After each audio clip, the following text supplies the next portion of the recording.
Angkor what Cambodia के CM reap में स्थित एक प्रसिद्ध पुरातात्विक स्थल है। ये दुनिया का सबसे बड़ा धार्मिक स्मारक है और इसे खमेर वास्तुकला और सभ्यता के सबसे प्रभावशाली और प्रतिष्ठित उदाहरणों में से एक माना जाता है। अंकोर वॉट का निर्माण 12 शताब्दी की शुरुआत में राजा सूर्यवर्मन द्वितीय द्वारा किया गया था, जिन्होंने 1113 से 1150 तक खमेर साम्राज्य पर शासन किया था। इसका निर्माण मूल रूप से भगवान विष्णु को समर्पित एक हिंदू मंदिर के रूप में किया गया था। मंदिर का नाम अंकोर वॉट खमेर में मंदिरों का शहर या मंदिर शहर है।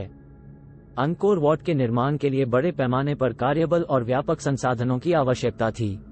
इसे बलुआ पत्थर के ब्लॉकों का उपयोग करके बनाया गया था, जिन्हें पास के पहाड़ों से निकाला गया था और साइट पर ले जाया गया था। अंकोर वॉट की विशेषता इसकी आश्चर्यजनक वास्तुकला विशेषताएं, जटिल आधार राहतें और विशाल केंद्रीय शिखर है। इसे माउंट मेरू का प्रतिनिधित्व करने के लिए डिजाइन किया गया है, जो हिंदू पौराणिक कथाओं में एक पवित्र पर्वत है जिसे ब्रह्मांड का केंद्र माना जाता है। मंदिर परिसर एक बड़ी खाई से घिरा हुआ है, जो ब्रह्मांडीय महासागर का प्रतीक है। मंदिर का मुख्य प्रवेश द्वार पश्चिम की ओर है, जो आमतौर पर पूर्व की ओर मुख वाले हिंदू मंदिरों के लिए असामान्य है। कुछ शोधकर्ताओं का सुझाव है कि अंकोर वॉट के लेआउट का खगोलीय महत्व है। मंदिर का पश्चिम की ओर उन्मुखीकरण जानबूझकर किया गया होगा, जो महत्वपूर्ण खगोलीय घटनाओं के दौरान डूबते सूरज के साथ संरेखित होगा। केंद्रीय अभयारण्य की धुरी वसंत विषुव के दौरान सूर्योदय के साथ संरेखित होती है, जिसका प्रतीकात्मक या धार्मिक महत्व हो सकता है। केंद्रीय टावर लगभग 65 मीटर की ऊंचाई तक फैला है और छोटे टावरों और दीर्घाओं से घिरा हुआ है। दीर्घाएं हिंदू महाकाव्यों, ऐतिहासिक घटनाओं और दैनिक जीवन के दृश्यों को चित्रित करने वाली जटिल नक्काशी से सजी हैं।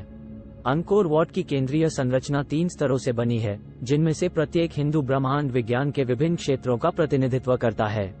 मंदिर का केंद्रीय टावर, जिसे प्रसाद के नाम से जाना जाता है, संकेंद्रित दीर्घाओं और बाड़ों की एक श्रृंखला से घिरा हुआ है। मूल रूप से हिंदू भगवान विष्णु को समर्पित, अंकोर वॉट ने बाद में अपनी धार्मिक संबद्धता में परिवर्तन किया। 12 शताब्दी के अंत में राजा जयवर्मन सप्तम के शासनकाल के दौरान मंदिर को बौद्ध स्थल के रूप में पुनर्निर्मित किया गया था। बौद्ध विषयों को प्रतिबिंबित करने के लिए मंदिर के कई हिंदू तत्वों को धीरे धीरे बदल दिया गया या संशोधित किया गया। ये परिवर्तन पूरे मंदिर में पाई गई आधार राहतों और प्रतिमाओं में स्पष्ट है। खमेर साम्राज्य के पतन और उसकी राजधानी के स्थानांतरण के कारण अंकोर वॉट और क्षेत्र के कई अन्य मंदिरों को त्याग दिया गया। हालांकि मंदिर परिसर को स्थानीय आबादी द्वारा कभी भी पूरी तरह से नहीं भुलाया गया था। ये 19 शताब्दी तक मोटे तौर पर घने जंगल के नीचे छिपा रहा। 19 शताब्दी के मध्य में फ्रांसीसी खोजकर्ताओं ने अंकोर वॉट को फिर से खोजा और साइट को पुनर्स्थापित और संरक्षित करने के प्रयास शुरू किए। पुनरुद्धार कार्य आज भी जारी है। अंकोर वॉट एक यूनेस्को विश्व धरोहर स्थल है और हर साल दुनिया भर से लाखों पर्यटकों को आकर्षित करता है। ये कंबोडियाई लोगों के लिए अत्यधिक सांस्कृतिक और धार्मिक महत्व रखता है और इसे अक्सर देश के राष्ट्रीय ध्वज पर चित्रित किया जाता है। यह मंदिर न केवल कंबोडिया के समृद्ध इतिहास और विरासत का प्रतीक है, बल्कि एक वास्तुशिल्प चमत्कार भी है जो खमेर सभ्यता की इंजीनियरिंग और कलात्मक उपलब्धियों को प्रदर्शित करता है। Thanks for watching.